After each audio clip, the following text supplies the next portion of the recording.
இந்த டெட் என்ற தேர்வை முழுமையாக ரத்து செய்திட வேண்டும்.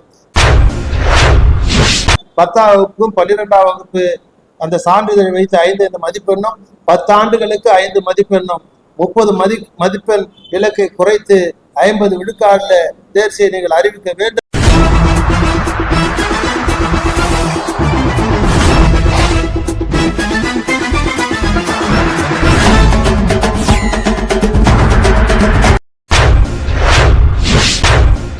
டேட் என்ற தேர்வை முழுமையாக ரத்து செய்ய வேண்டும்.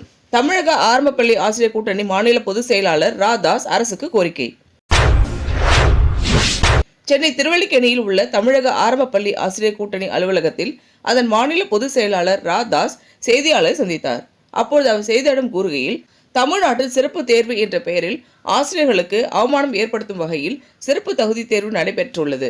20 ஆண்டுகளுக்கும் மேலாக 30 ஆண்டுகள் வரையில் பணியாற்றி பணி அனுபவம் உள்ள ஆசிரியர்களுக்கு ஆசிரியர் தகுதி தேர்வு இருந்தால்தான் பதவி உயர்வு என்கின்ற விதிமுறையை முறையாக உருவாக்கியது நியாயமா என்று கேள்வி எழுப்பினர். மேலும் அவர் கூறுகையில், டேட் என்ற தேர்வை முழுமையாக ரத்து செய்ய வேண்டும் என்று அரசுக்கு கோரிக்கை வைத்தார். இந்த தேர்வு என்ன மிக உச்சகட்ட உளவியல் பிரச்சனையாக என்ற ஆசிரியர் மத்தியில் நடந்து கொண்டிருக்கிறது. இது அரசு, குறிப்பா தமிழ்நாடு முதலமைச்சர் இதில் கவனம் செலுத்த வேண்டும். பள்ளி கல்வி அமைச்சர் இதில் கவனம் செலுத்த வேண்டும். தேர்வு எழுதி கொண்டிருக்கின்ற நேரத்தில் அந்த தேர்வுக்கான நிலைப்பாடை அவர் தெரிவிக்க வேண்டும். இதை குறித்து தற்போது இருக்கிற தமிழ்நாட்டுடைய பள்ளி கல்வி அமைச்சரும் நேரடியாக நாங்கள் சென்று கொடுத்தோம், செக்ரட்டரியை சந்தி கொடுத்தோம். ஆனால் நேற்று நடந்த இந்த 2 தேர்வுகள் ஆசிரியர்கள் மன உளைச்சலில் தள்ளப்பட்டிருக்கிறார்கள். ஆசிரியர்கள் ஒரு மகிழ்ச்சிகரமாக மனநிலையில் இருந்தால்தான் கற்றல் கற்பித்தல் சரியாக இருக்கும். மாணவரிடத்திலே வருங்கால தலைவர்களை உருவாக்குற, வருங்கால தலைமுறை உருவாக்குற அந்த கல்விக்கூடம் ஒரு கோயிலாக கருதப்படுகிறது. எனவே அந்த கல்விக்கூடம் நிம்மதியாக இருக்க வேண்டும் என்று சொன்னால் ஆசிரியருடைய மனநிலை நிம்மதியாக இருக்க வேண்டும். எனவே இந்த தேர்வு முறையை கிட்டத்தட்ட 1லிருந்து 8ஆம் வகுப்பு நடத்துகிற ஆசிரியர்கள், அப்படி நடத்துகிற ஆசிரியர்களான குழுவை ஏற்படுத்தி அவர்கள் கேள்வித்தாளை தயாரிக்கின்ற வகையில வருங்காலத்தில் அமைத்திட வேண்டும். அதே போன்று 6, 8, 9, 10 வகுப்பு எடுக்கிற ஆசிரியர்கள் அந்த குழுவில் இடம்பெற வேண்டும். அவர்கள் கேள்வித்தாளை தயாரிக்கின்ற வகையில இடம்பெற வேண்டும். கூற்று என்கின்ற ஒரு புதிய கூற்றை உருவாக்கி திசை திருப்பி இருக்கிற நிகழ்வாக கருதப்படுகிறது. நீட்டை போல மோசமாக, நீட்டை விட மோசமா நீங்க ஒவ்வொரு சென்டர்லயும், எக்ஸாம் சென்டர்லயும் டீச்சர்ஸ் அவமதிக்கிற வகையில செக்கிங் நடத்தி இருக்கிறாங்க. இது நீட்டே வேண்டாம் என்று சொல்லுகின்ற தமிழ்நாட்டில் இந்த நீட்டை மறுமுனையாக இருக்கிற டெட்டை கொண்டு வந்து புகுத்தி இருக்கிற அவல நிலை ஏற்பட்டிருக்கிறது. எனவே 2009க்கு கல்வி உரிமை சட்டம் வந்திருக்கிறது. அதற்கு முன்பு இருக்கிற ஆசிரியர்களுக்கு டெட்டு தேவையில்லை என்ற நிலைப்பாடை சட்டமன்றத்திலே புதிய சட்டத்தை தமிழ்நாடு முதலமைச்சர் உருவாக்க வேண்டும். பார்லிமெண்ட்ல அதை கொண்டு வருவதற்கு முயற்சி மேற்கொள்ள வேண்டும். தமிழ்நாட்டில் தான் முறையான கல்வி டிஆர்பி தேர்விலே ஆசிரியர் நியமனம் ஏற்படுகிறது. டிஆர்பி ஆசிரியர் தேர்வு நியமனத்தை தமிழ்நாடு அரசு இவ்வளவு காலம் தேர்ந்தெடுக்கப்பட்டதெல்லாம் பொய்யா? அது தவறான போக்கா? அப்ப அதற்கெல்லாம் உண்மைத்தன்மை இல்லையா? மீண்டும் ஒரு தேர்வு வைப்பது எந்த நிலை? நீட்டு படிச்சுட்டு இருக்கிற மருத்துவர்கள், ஒரு மருத்துவருக்கு இன்னைக்கு இதே அறுவை சிகிச்சை, அவசர சிகிச்சைல அவரை நிப்பாட்டிட்டு நீட்டு முடிச்சிருந்தாதான் நீங்க ஆபரேஷன் பண்ணணும்ட்டு மருத்துவத்துறை விடுமா? எந்த துறைக்கும் 20 ஆண்டு 30 ஆண்டுக்கு பிறகு மீண்டும் தேர்வு என்ற இலக்கு இல்லை. ஆசிரியர் துறைக்கு மட்டுமே இது இலக்கு வைத்திருக்க காரணம் தேசிய கல்விக் கொள்கையுடைய மறைமுக தாக்குதல். தமிழ்நாட்டில் கல்வித்தரம் ஒய்ந்திருக்கிறதை குறைப்பதற்கான மறைமுகமான யுத்தம் இது. வகுப்புல இன்னைக்கு 30 வருஷம் பாடம் எடுத்துட்டு இருக்கிற ஆசிரியர் அவளை கற்பித்தல போய் பாருங்க, குறை இருக்கு அங்க கண்டுபிடிங்க. இப்ப தலைமை ஆசிரியருக்கு ஒரு தேர்வு வைப்பாங்களா? ஒவ்வொரு பதவியோருக்கும் இனிமேல் தேர்வு வைப்பார்கள். ஏன்? தமிழ்நாட்டின் கல்வி தரத்தை பின்னுக்கு தள்ளுவதற்கான சூழ்ச்சி இது. முதல் தலைமுறை இன்னைக்கு வேலைக்கு வந்திருக்கிறவர்களை தடுக்கிறதுக்கான சூழ்ச்சி. எனவே இதை அரசு கருத்தில் கொண்டு தேர்வு முறையை மாற்றி தேர்வு முறைக்கான வினாத்தாள்கள் தயாரிக்கும் குழுவிலே பாடத்தை எடுக்கிற ஆசிரியர்கள் இடம்பெற வேண்டும். அதை தவிர்த்து ப்ளூ பிரிண்ட் அளவிலே இடம்பெற வேண்டும். சப்ஜெக்டுக்கு எல்லைக்கு இல்லாத கேள்வியில் கேட்கக்கூடாது என்ற இலக்கை வைத்து நான் சொன்ன அந்த வெயிட்டேஜ் மதிப்பெண்ணையும் கணக்கில் கொண்டு அனைத்து ஆசிரியர்களுக்கும் 50 விழுக்காடு வகையில தேர்ச்சிக்கான மதிப்பீடு இலக்கை நிர்ணயிக்க வேண்டும். என்ற வேண்டுகோளை இந்த நேரத்தில் நான் தமிழ்நாட்டு முதலமைச்சருக்கும் பள்ளிக்கல்வி அமைச்சருக்கும் தெரிவித்துக் கொள்கின்றேன். அதே போன்று எங்களுடைய நிலுவையில் உள்ள கோரிக்கைகள் 5400 கிட்டத்தட்ட 5429 லட்சம் ரூபாயை ரெக்கவரி செய்து கொண்டிருக்கிற நிலைப்பாடு. அரசாணை 243 இப்ப கலந்தாய்வு நடந்து கொண்டிருக்கிறார்கள்.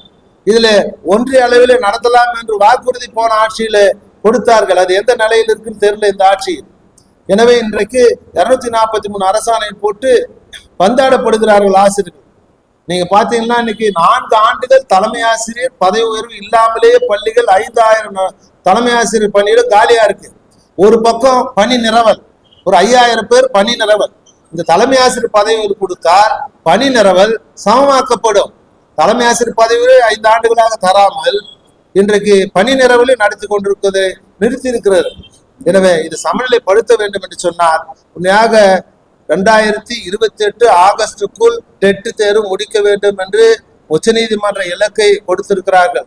அந்த 2028 ஆகஸ்டுக்குள் ஒரு நிபந்தனை உட்பட்டு தலைமை ஆசிரியர் பணியிடத்தை பதவி வழங்கி அதற்குள் இவர்கள் டெட் தேர்வை தேர்ச்சி பெறுவார்கள் என்கின்ற ஒரு அக்ரிமெண்டோடு ஒரு பதவி உயர்வை இந்த கலந்தாய்வில் நடத்த வேண்டும் என்ற வேண்டுகோளையும் தமிழ்நாடு அரசுக்கு வைத்து இந்த டெட் தேர்வை நீங்கள் புதிய நியமனத்துக்கு வைப்பது போன்ற பார்வை வைக்காமல் பணி செய்கின்ற ஆசிரியர்களுக்கு, மருத்துவர்களுக்கு பாருங்க, பணியில் இருக்கும் மருத்துவர்களுக்கு பிஜி என்று சொன்னால் அவர்களுக்கு விலக்களித்து மதிப்பெண்ல விலக்களித்து குறைக்கப்பட்டிருக்கும். அந்த இலக்கில இதை கொண்டு வர வேண்டும் என்ற வேண்டுகோளை வைக்கின்றேன். திரும்ப சொல்லுகின்றேன், பணியில் இருப்பவர்களுக்கு, தொடர்ச்சியாக இருப்பவர்களுக்கு 50க்கு பிறகு வரவர்களுக்கு கிட்டத்தட்ட உடல்நிலையில இருக்க சோர்வு, பணிச்சுமை, குடும்ப சூழல் இதெல்லாம் கருத்தில் கொண்டு அரசு மனதில் வைத்து இதை நிறைவேற்ற வேண்டும். எனவே இந்த டெட் என்ற தேர்வை முழுமையாக ரத்து செய்திட வேண்டும். தற்பொழுது வைத்திருக்கிற தேர்வில் வெயிட்டேஜை வைத்து நான் ஏற்கனவே சொன்னது போல 10ஆம் வகுப்புக்கும் 12ஆம் வகுப்பு அந்த சான்றிதழை வைத்து 5 மதிப்பெண்ணும், 10 ஆண்டுகளுக்கு 5 மதிப்பெண்ணும், 30 மதிப்பெண் இலக்கை குறைத்து 50 விழுக்காடுல தேர்ச்சியை நீங்கள் அறிவிக்க வேண்டும் என்று தமிழ்நாடு முதலமைச்சருக்கும் பள்ளிக்கல்வி அமைச்சருக்கும் தமிழக அரப்பள்ளி ஆசிரியர் சார்பாக கேட்டுக்கொள்கின்றேன்.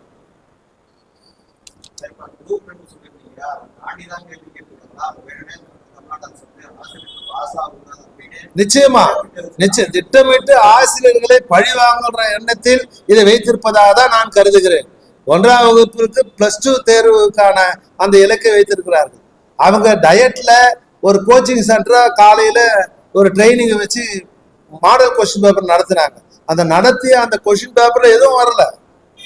அப்போ மாடல் கொஸ்டின் பேப்பர் டயட்ல வைத்ததுக்கும் இதற்கும் சம்பந்தம் இல்லாமல் 1ஆவதுலேருந்து 5ஆம் வகுப்பு எடுத்த ஆசிரியர்களுக்கு எதுக்குங்க +2க்கான தேர்வு எடுத்துட்டு வரீங்க? +2 முடிச்சுட்டு வந்தவங்க தான். நீங்க அந்த சிலபஸ் இதுலதான் வரும்னு சொல்லி தான் அவங்க படிச்சிருப்பாங்க. இன்றைக்கு ஒரு மாத கணக்கில் அவர்கள் மன உளைச்சல் ஒவ்வொரு குடும்பத்திலும் அதிர்வலை. நீங்க உங்க உறவினர் கூட இருப்பாங்க. நீங்க போய் பாருங்க, நீங்க டெட் சென்டர்ல தேர்வு நடந்த இடத்துல போய் பாருங்க.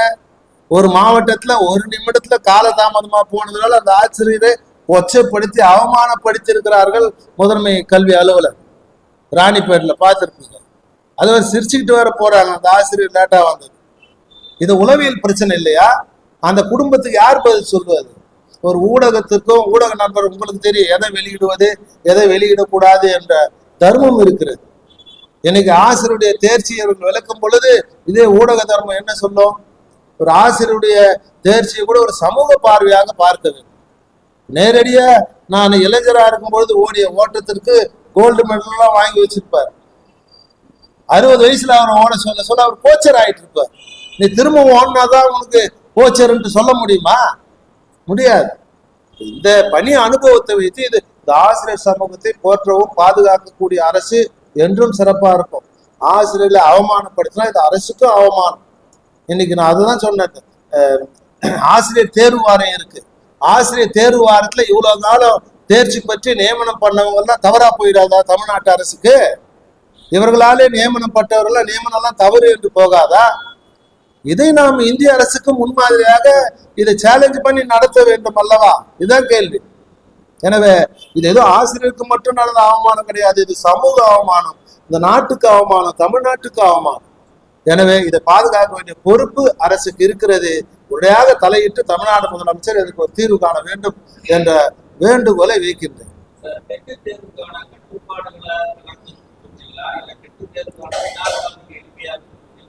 டெட்டே வேண்டான்ற, டெட்டே தேவையில்லை. 2009 எப்போது சட்டத்தை உருவாக்கி நடைமுறைப்படுத்தணும்னு சொல்றாங்களோ அதன் பிறகு 2010 இருந்து தான் இவங்க நடைமுறை கொண்டு வராங்க. 2011 தான் டெட்டு தேர்வையே கவர்மெண்ட் நடத்துது. அப்படின்னா ஆண்டுக்கு 2 டெட்டு தேர்வு நடத்தி இருக்கணும். இதுவரையில 32 டெட்டு தேர்வு நடத்திருக்கணும். ஏன் நடத்தல? நடத்தி அவர்கள் சரியான வாய்ப்பு கொடுத்துதான் வந்திருப்பாங்க. ஆனா 2009க்கு முன்னாடி அப்பாயின்மெண்ட் ஆனவங்களே எழுதணும்னு சொல்றத தவறுன்னு சொல்றோம். இது நீதித்துறை அரசர்கள் கவனிக்கணும் அந்த விஷயத்த. நீதிமன்றத்துக்கு போனதுனால நீதிமன்றத்துக்கு காரணம் காமிச்சு தள்ளிட்டு போறாங்க. ஒரு தைரியமா ஒரு முடிவு எடுக்கணும். இதற்கு முன்பு கூட ஹையர் கிரேட் டீச்சர் இருந்தாங்க. செகண்ட் கிரேடா அப்கிரேட் ஆக சொல்ல அவர்கள் ஒரு அரசு தேர்வு வைத்து செகண்ட் கிரேடா மாத்தினாங்க. பிஜி கிடையாது, பிடி மட்டும் இருந்தாங்க. பிடிக்கு ஒரு தேர்வு வச்சு பிஜியை மாத்தினாங்க. இது நடைமுறை மாற்றங்கள் என்பது. ஆனா இதை திட்டமிட்டு இதை செய்வது என்பது ஆசிரியரை பழிவாங்குகின்ற நிலையாக நான் கருதுகிறேன்.